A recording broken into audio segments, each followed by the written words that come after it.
À 17 ans, Amélie est atteinte d'une maladie rare du tissu conjonctif, la cutilaxa, qui lui vieillit prématurément la peau. La cutilaxa, c'est une maladie de naissance qui fait un vieillissement de la peau. C'est comme si on n'avait pas les élastiques dans la peau, du coup ça fait un relâchement.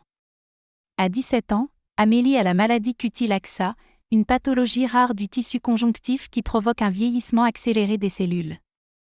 Pour ma part, cette maladie est juste sur mon visage et non sur le reste de mon corps. Donc c'est vraiment les joues qui se relâchent un peu les cernes, et c'est tout, explique l'adolescente. C'est sur TikTok que la jeune fille a découvert le nom de sa maladie et qu'elle s'est notamment renseignée. J'ai vraiment compris que je l'avais en 2019. Avant je le savais mais pas à ce point-là. Je ne savais pas le nom de la maladie, je ne savais pas ce que c'était. Je ne connaissais rien de tout ça. Pour le nom de la maladie, je l'ai apprise grâce à TikTok et je n'en ai jamais parlé avec mes parents, donc ils ne m'ont jamais rien dit à propos de ce sujet. Concernant l'espérance de vie, cela dépend de la forme de la maladie, certains ne se limitent pas à la peau.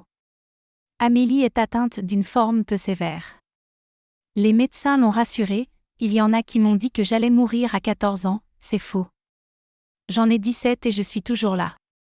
En fait, quand on vieillit, on va vieillir comme une personne normale, une personne âgée et on sera comme une personne âgée. On peut soigner cette maladie en faisant de la chirurgie esthétique, mais malheureusement cela ne tiendra pas et il faudra refaire tous les 2 ou 3 ans grand max et du coup je n'en trouve pas l'utilité, explique l'adolescente. J'ai surmonté tout ça grâce à ma famille parce que je ne suis pas la seule à l'avoir. Du coup entre nous, on en rigole tous les jours.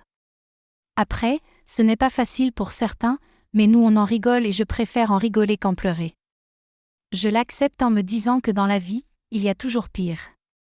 Sur TikTok, elle parle de sa maladie. J'ai voulu me lancer sur les réseaux sociaux de base parce que c'était vraiment quelque chose qui me faisait passer le temps. Au final, j'ai remarqué qu'il y avait des gens qui s'intéressaient vraiment à ma maladie et qui étaient vraiment là pour moi. Du coup, j'ai continué sur ma lancée de faire des vidéos pour faire plaisir aux gens. Je me sens très rassurée grâce aux personnes qui sont dans les commentaires et qui me défendent. D'autres sur les lives, ajoute l'adolescente. Je vis cette maladie très bien qui m'a fait ma force. Les critiques m'ont renforcée, et elles ont fait la personne que je suis maintenant. Au lieu de se montrer en vrai, on se montre derrière un écran, donc c'est déjà beaucoup plus facile pour les personnes qui sont pas très sociables. Aujourd'hui le regard des gens c'est quelque chose qui me fait rire. Ils ne comprennent pas, ils ne savent pas ce que c'est. Mais c'est drôle, explique Amélie.